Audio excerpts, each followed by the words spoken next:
think live on, looks live.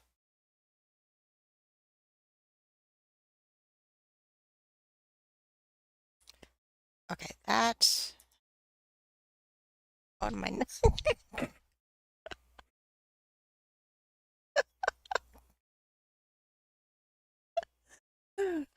I was gonna sneeze. Okay.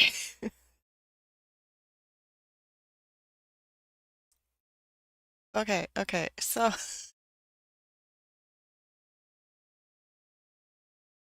okay, I'm good. I think I'm good. I think I'm good. So, I'm responding to one of the comments on my August 23 budget. Make sure my audio is going good.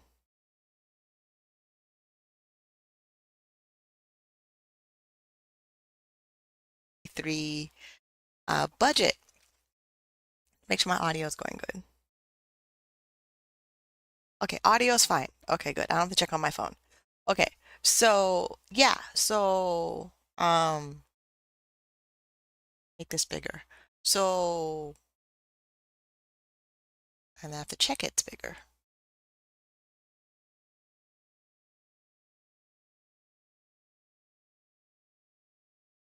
Okay, good. It's bigger. Okay, so right. So August, end of July, beginning of August, I did my budget for August 2023, and then there's a comment in my channel of, where's the comment? The comment in my channel is from Dark Celestial Witch 9056, 2 days ago. So I watch your videos every now and then to see how you're doing and motivate myself to work on my financial goals. You inspire me with how vigilant you are and your progress. You made me feel like financial health is possible. I'm sort of following the Dave Ramsey baby steps. I have my $1,000 starter emergency fund, and I have a couple of thousand saved up on top of that. But I'll be putting what I need in my RDSP to get the matching grants once I pass my probation period at my new job. I'll save some I'll save some left over to continue the saving of 3 to 6 months expenses. The thing is, I believe paying off debt is number two, and I'm doing number three or 3 to 6 months expenses first, mainly because of anxiety of being without savings. However, I also am wondering if I should do number two or pay off debt, that's baby step two. Baby step two is pay off debt. And I have about the same as you would pay off in 9 months, which is nice. Oh, okay. Um, First, because then I'll get 200 a month consumer proposal expenses removed from the monthly budget. It would definitely be much easier to save without the expenses hanging over me. May I reevaluate my so the new job has matching RSP options, so I'll have one. I'm excited about this because I automatically be taking from my paycheck and match biweekly. I noticed you got some new financial steps too that I want to look into. Keep kissing ODSP goodbye is such a beautiful thing. I believe in you. You're achieving that goal to financial freedom from this horrible scrutiny. Okay, so how I'm going to answer this question.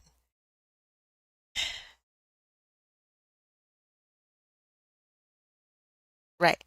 So if you're following Dave Ramsey's baby steps exactly, you would keep the $1,000 emergency fund and you would automatically start paying off debt because you have a job, regardless of, like, according to Dave Ramsey, regardless of the probationary period, you would just pay off debt. You keep $1,000 saved, you start paying off debt. Now, and it's a good thing because if you have the consumer proposal, you can pay off the consumer proposal early because I paid mine off early. So when I paid off my consumer debt, it was mostly a consumer proposal. and the consumer proposal settled for $6,000, but my total debt at that time was $8,000. So I was able to pay off my debt at that time in 9 months because I paid off the consumer proposal early. Because when you sign up for the consumer proposal, the agreement is the maximum amount of time that you're in the consumer proposal is 60 months or 5 years. And honestly, now that I've read it out loud and I'm talking to a camera and I'm live, you have your $1,000 emergency fund. That is a very good thing. For most people on ODSP or disability, they feel like they cannot save any money at all. And then you have your job. Yes, you're in the probationary period of the job, and I want you to take full advantage of the retirement matching at the job because we don't know how long you're going to be at the job. It's good to maximize everything the employer has while you're there, which if it's matching retirement, I would take advantage of the matching retirement, but the extra money you have saved. So where did I read that part? It says, I have some left over to continue saving the 3 to 6 months of expenses. So if you're following Dave Ramsey, you have $1,000 saved in an emergency fund. If it's above $1,000, it goes to paying off your debt, which means above the $1,000 would pay down your consumer proposal and then any other debt that you have on top of the consumer proposal. For me, I had business debt outside of my consumer proposal. So talk to your bankruptcy trustee to make the payment to pay your consumer proposal faster. So you have the balance of your consumer proposal pay down faster because you want to get discharged from your consumer proposal faster. There's 3 to 6 months. You'll replenish it once the consumer proposal is paid off. That is what I'm getting at. So like keep your $1,000. I know you have anxiety about savings, but you have $1,000. So that for like following Dave Ramsey baby steps. So like if you read, if I suggest reading the Total Money Makeover book. This one is the original. Here are the Dave Ramsey baby steps in order. Save $1,000 of your fully funded starter emergency fund and then pay off all your consumer debt. So the consumer proposal for Canadians is a really beneficial thing in that your debts still get paid. They get paid something. You go to the bankruptcy trustee, they legally set it up. It's regulated by the government of Canada. Um, Bankruptcy trustees that are part of the superintendent of bankruptcy, which is the government of Canada website. I'll leave a link in the description. They there's a legal binding contract around bankruptcy consumer proposal in Canada because our laws are different around bankruptcy in Canada, which frees up a lot of stress, a lot of worry, a lot of anxiety that you can move on to saving your 3 to 6 months of expenses. So that's just the best thing to do. Like when you have $1,000, a lot can get done in $1,000 in your emergency fund when you have a job. And then you have a job right now. So the best thing is just keep working the job and then move through the probationary period and pay off the debt. Because having the job or not, you're still required to pay the debt and pay down your consumer proposal. Yeah, they can pause it if they know you're not working. Like in the consumer proposal, you're supposed to always be in communication with the bankruptcy trustee that set the consumer proposal so that it goes smooth. It goes nicely. You want it to go nicely and smooth because in Canada, um, moving on to buying a house, you're going to need a good history of credit and a good history you finish your consumer proposal so that you look good when applying for the mortgage. So, and the reason like it sounds like I'm not jumping all over the baby steps. The baby steps are done in order for a specific reason. But with the debt snowball and having consumer debt being in Canada, we have way more options. So if you've already signed up for the consumer proposal and you're actively in the consumer proposal, it's in your best interest to pay off the consumer proposal as fast as possible so you get your discharge papers, so then you can start rebuilding your credit so that your credit looks good when you apply for a mortgage. Like Dave Ramsey says, to apply for a mortgage with manual underwriting, without a credit score, and without debt, but it does that advice does not work in Canada. And I learned that firsthand. So when I paid off my debt in 9 months and I got discharged and I had savings, I had 5% of savings for a down payment towards a house, and I thought I could go apply for a mortgage. It doesn't work like that. The mortgage broker told me that I need to reestablish my credit for 2 years. I need to show that I can get debt, pay off debt, and keep it for 2 years, which is what I'm doing now, which is why I have my Capital One credit card and my Canadian Tire credit card. And the Capital One credit card is 2 years old in September. And then the Canadian Tire Capital One is 2 years old in September. Canadian Tire is 6 months old right now because I got it in, was a little over 6 months because I got it in January this year. Um, for that. So yeah, above $1,000 emergency fund, use it towards your debt, pay down the consumer proposal, any other debt that you have, and then when the debt is paid off, you go back and you replenish the $1,000 emergency fund savings and make it 3 to 6 months. For me, 3 to 6 months is $6,000 for 3 months and $12,000 for 6 months. And then with me being self-employed, because I'm self-employed, I don't know if you're also self-employed on top of also working your job, but for me, my business will also have its starter emergency fund, the $1,000 starter emergency fund. But I really recommend sticking with the baby steps to start with for the most part.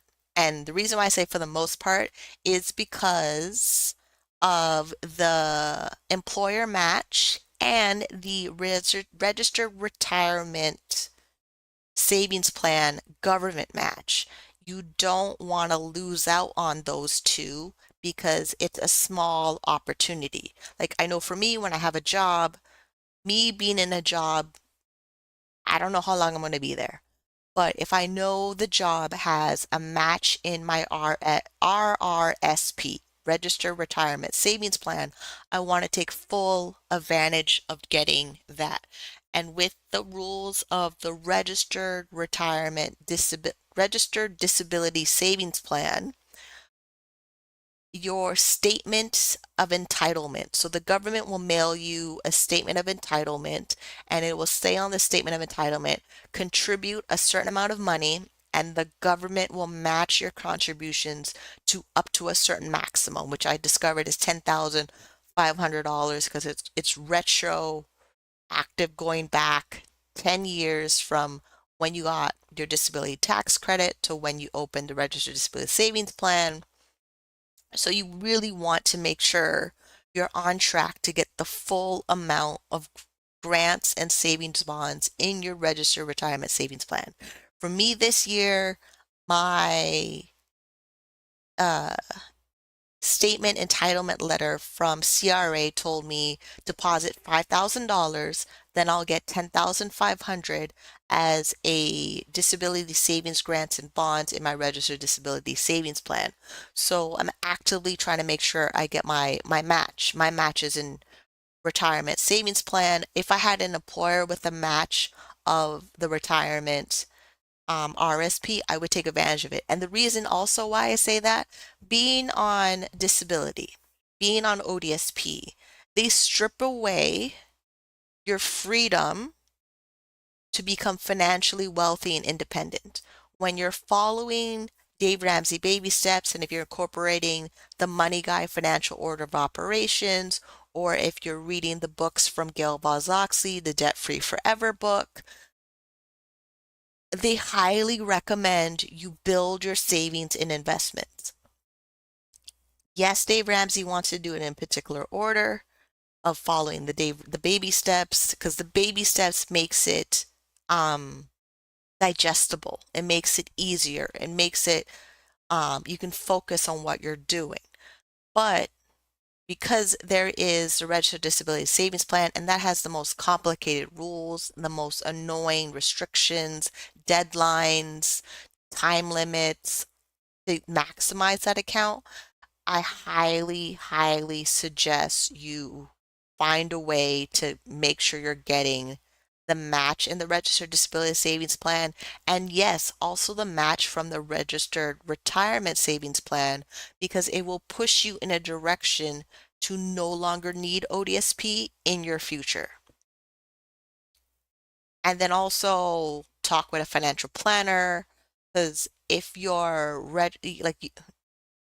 like the regulation and legislation on ODSP says your segregated fund is an exempt asset. My segregated fund has my registered retirement savings plan in it, the RRSP. So this is where you have to talk with a financial planner to set up the segregated fund and move your employer matching RRSP inside of the segregated fund. So according to the policy, 4.8 life insurance policy over at ODSP, I'll put that link in the description. It becomes an exempt asset. So it's talking to the employer about the RSP match, and then moving the RSP into the segregated fund. So that's done with the financial planner who's licensed to sell you the segregated fund. Um, you're going to have to find a financial planner that's qualified to do that, and to find a financial planner who's qualified to do that in Canada, it's going to FP Canada's website, and they have a section called Find a Financial Planner. I will put that in the description because it's what I do in the steps. I know when I do my videos, I go very quick.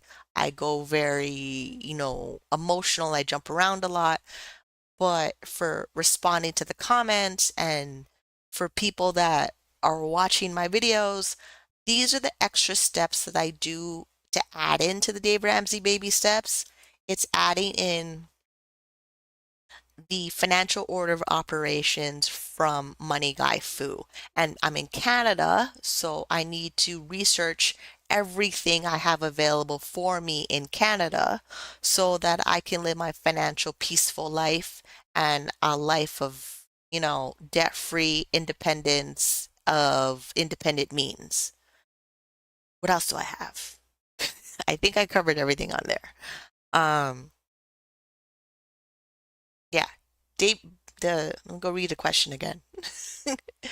Right. So, yeah, I think that covers the anxiety, that covers savings, that covers maximizing your registered disability savings plan, your registered retirement savings plan. You want to do the baby steps in order, but you want to make sure if you're getting a match from the employer or from the Canadian government, take advantage of it because like, and if you have a disability, I don't know the nature of your disability. I don't know how long you're going to stay in the job. I don't know if the job is temporary. There's so many things with living with a disability that we have more risk factors that I want you to protect all of it. So if ODSP gives you trouble or you can't work anymore because of your disability or the job doesn't like want to keep you there anymore, you at least maximize the whole opportunity to move yourself financially forward. Yeah, that's how I answer that part of the question. Because there's two questions. I need to move on to the next question. There's also this question that you found out today that there is the First Home Savings Account, which is a new program in Canada that you can contribute $8,000 a year for a total lifetime contribution of $40,000. And you have to plan to buy a home within 15 years because it's a rule of the first home savings account. I'll leave that description in the, I'll leave that link in the description when I'm done here. Um, and then you think you can transfer it into an RSP if it doesn't work out the way of buying a home. Yes. So here's the thing about that. My financial planner has not let me know yet that the first home savings account is available with where I have my investments. Like I'm waiting. Plus, saving $8,000 a year in that account for me would be inside of the segregated fund. And like I said, you need a licensed financial planner who's they call it LLQP, so it's a life license certification to open the segregated fund and then opens the first home savings account so that it stays exempt under Ontario Disability Support Program. Like that is how that works for me. And so with my financial planner, this year I'm focusing on my registered disability savings plan of maximizing my savings towards that. Next year, I'm doing a lot more savings. First home savings account, registered disability savings account, tax-free savings account, and my registered retirement savings account because I want to maximize everything that I have to do with the federal government. And then as I maximize my financial opportunities and self responsibilities to myself financially, then I worry about Ontario Disability Support Program and how they're going to review my income and assets, if I'm eligible for them, and do I move over to the extended health benefits or do I move over transitional health benefits? And also this year, I'm looking into making sure I have my proper insurance, private insurance. I'm looking at critical insurance and I'm looking at private dental and vision and prescription insurance. So that when you have an employer, also, if you still have the employer and you're waiting for the probationary period, you need to ask them what do you qualify from them for insurance. Like and if you don't qualify for health insurance or disability insurance or critical illness insurance or even term insurance from your employer, then you need to set aside in your budget um, to pay for your own private insurance on your own. And depending on what your employer provides you of insurance, if it's not enough, like the benefits and details in insurance plans are a lot. I'm not going to go into that because I'm still trying to figure out what mine are. But once you understand your insurance provider, what they provide, how they provide it, what conditions they provide it, you may find out that you need more insurance. You may find out you still have to pay for your own private insurance on top of your employer insurance, on top of the Ontario Disability Support Insurance.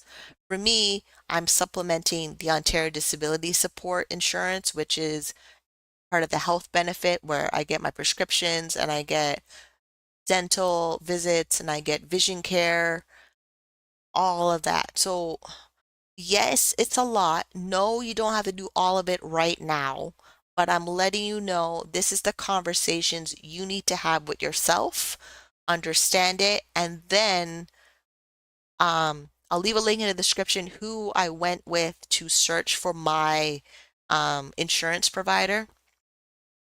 And it's just part of doing the financial baby steps and it's part of working and then it's part of living with a disability. You need to make sure that everything for you is protected and then hiring or seeking out information from the right people so that you can put it in place so that the anxiety and stress is less. I know it's a lot. I go like these are things in the video when I do my budgets every month. I don't really go into specific detail, but because Dark Celestial Witch 9056 has left these two comments, I figure I would answer the questions and I figure I would go into a little more detail around the specific questions because it is part of my financial journey. It is part of financial independence, living with a disability, and it's part of financial planning if you did not have a disability. For the people out there that are, oh, I'm healthy, oh, I don't have a disability, you need to make sure you have the proper insurance, because if you do end up with a disability or a critical illness or any of those things, you don't want to be left surprised. Here's the thing. When I was only diagnosed with bipolar disorder, I probably should have got myself critical insurance. I did not, because I was left with the belief that Ontario Disability Support Program and the Canadian government and the Ontario Health Insurance Plan, I think it's called OHIP, would provide for me. It's not enough. That alone by itself is not enough. You need to set aside money in your budget for insurance, for savings, for retirement, for emergencies. Like honestly, you can't just go spend on stuff and experiences and, think everything's okay. You need to know for certain everything is okay by making sure that you're paying for the private insurance plans and that you're putting money away in your investments and that you're putting money away in savings for something bad that happens. But to do that and feel completely secure, not having debt is the best way. Because if you have credit card or student loan or car payment and then a mortgage, and then you also have to pay for insurance, groceries, clothes, travel, whatever else in the other category, it becomes expensive and the money can only go so far. You can only spend $1 once. So this is how I cover my bases. Like I watch my six. Six is my behind. And is this because yeah, and then with like so I'm 40. I don't know how old Dark Celestial Witch is, but the older you are, you don't really want other people in the plan. I'm learning that. And then there's no guarantee that you'll get married and then the person you marry has enough insurance to cover you because chances are you already have your pre-existing conditions, which like I do. And then if I was supposed to marry somebody, there's no guarantee their plan will cover me as I'm finding out plans for myself that don't cover me. So my options are limited with plans, which is why I went out and I found a broker and I basically went through every available insurance options in Canada for me, and then we're picking the right one. And then whatever the insurance doesn't cover, it's supplemented by savings, and then it's supplement after savings, it's supplement with my investments. Yeah, this is why I'm saying make sure you get the registered retirement savings plan match, and then you keep getting the RDSP, the registered disability savings plan match, because your income can only go so far. And for being in Canada, there's benefits of having the registered disability savings plan, and there's benefits of having an employer match your investments while you're working there because I don't know how long you're going to work there. I don't know how long I will work anywhere if I end up getting hired to work somewhere. So yeah, this this is it. I have a lot of links to add in the description of everything I said, but this is how I would handle the questions that are in the comments. And um, I like to hear from people because I covered a lot of things in this particular video. And yeah, it's a lot. Let me know how it goes. First time you've seen my face, want to see more of this face, subscribe to the channel. I document my journey of financial independence, living with a disability, working self-employed, cash flowing college, finding my insurance, and trying to live my best, relatively healthy life. See you in the next one.